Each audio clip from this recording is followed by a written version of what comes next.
दोस्तों नमस्ते, राधे राधे। स्वागत है आप सभी का। कैसे हैं आप लोग?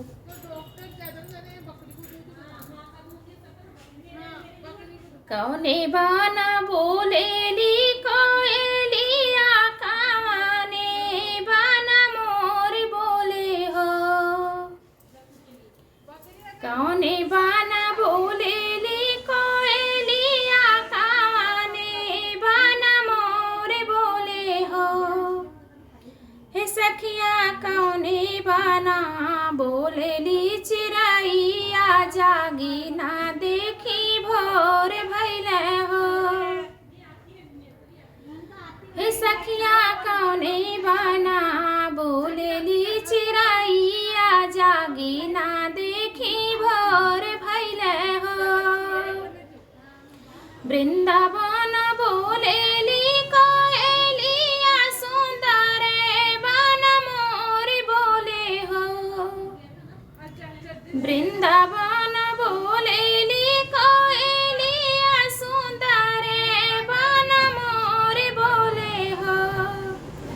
हे सखिया निमिया पे बोलेली चिरैया, जागी ना देखी भोर भइले हो। हे सखिया निमिया पे बोलेली चिरैया, जागी ना देखी भोर भइले हो। माली मालिनिया फूल तोरी त्योहारे वा बनावेले हो। माली मालिनिया फूल तोरी त्योहारे वा बनावेले हो।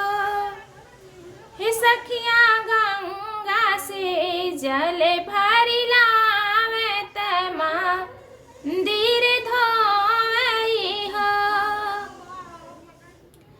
हे सखिया गंगा से जल भरी लावे, त मंदिर धोवई हो।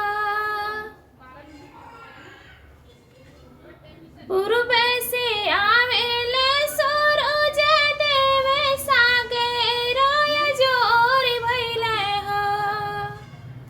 पूर्व से आवेले सूरज देव, सागे रोया जोर भइले हो।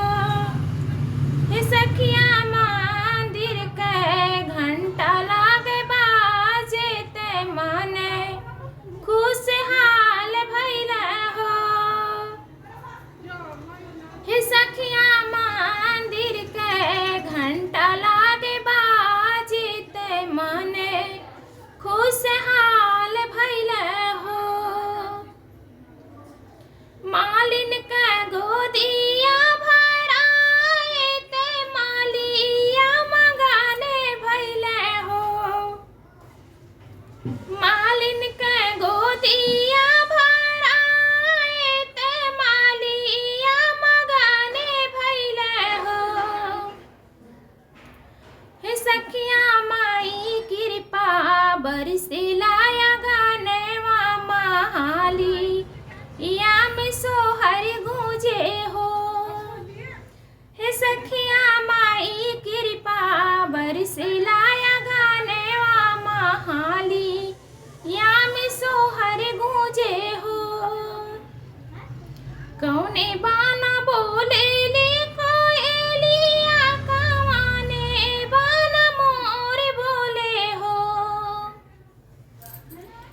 कौने बाना बोलेली कोयलिया, कौने बाना मोर बोले हो।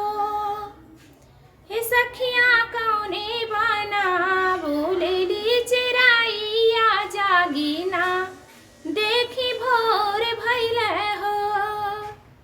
हे सखिया